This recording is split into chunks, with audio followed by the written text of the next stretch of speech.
रामकृष्ण हरी माऊली बघा, जिकडे तिकडे गर्दीच गर्दी. आम्ही आता 10 किलोमीटर झालं चालत आलोय, पण बघा सगळीकडे गर्दीच गर्दी. हीच अशीच गर्दी पुढे किती किलोमीटर असेल सांगू शकत नाही. बघा इकडे वाहनांच्या रांगा, पाठीमागं बघा, पाठीमागं सुद्धा एवढीच लोक.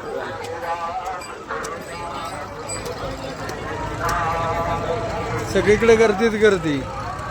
लहान मुलं, म्हातारी माणसं, मोठी तरुण, सगळ्या प्रकारचे लोक.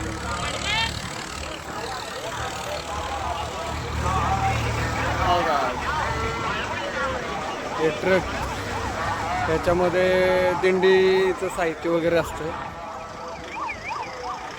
इकडे ॲम्ब्युलन्स,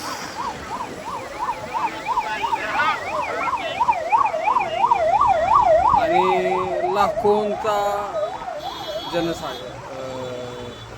जनसागर आहे. लाखो वारकरी फलटणपासून बरडपर्यंत निघालेली ही दिंडी. जेवढी लोक माऊलींच्या पालखीच्या बरोबर आहेत, तेवढीच लाखो लोक माऊलींच्या पालखीच्या पुढे आणि पाठीमागं आहेत. अंत नाही गर्दीला, प्रचंड गर्दी. हे आपला पायवारीचा पहिलाच अनुभव आहे.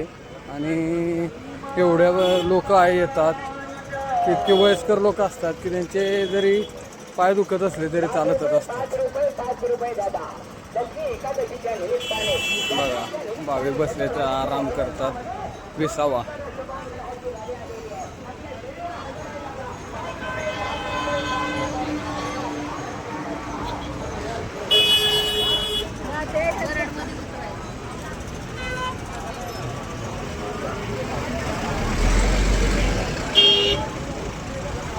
पलीकडच्या साईडला वाहनांच्या रांगा लागलेल्या आहेत आणि 4 पदरी 6 पदरी रस्ता आहे. संपूर्ण वारकरी मंडळी चालत चाललेले आहेत.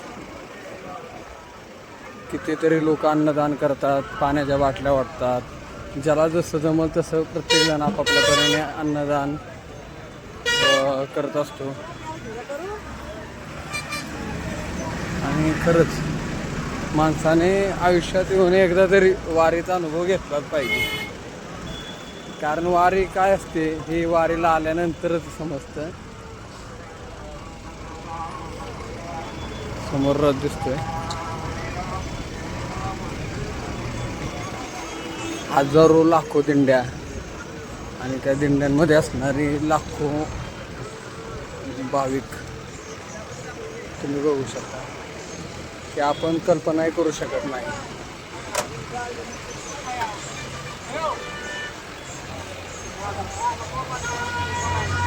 माऊली कुठली पालखी?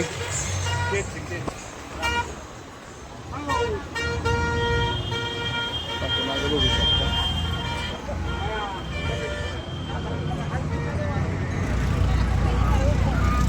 आणि वारीचा अनुभव फक्त माणूस वारीला ज्यावेळेस येतो त्यावेळेसच समजतं की विठ्ठलाच्या दर्शनाची, पांडुरंगाच्या दर्शनाची ओढ. आणि किती जरी चालावं लागलं तरी ज्यावेळेस पांडुरंगाचं दर्शन होतं त्यावेळेस सगळा सीन थकवा निघून जातो. महाराष्ट्रातली सगळ्यात मोठी यात्रा. चला तर मित्रांनो, बाय बाय. तुम्ही आपल्या चॅनलवर नवीन असतात तर चॅनलला सबस्क्राईब करा, लाईक करा, कमेंट्स करा. धन्यवाद.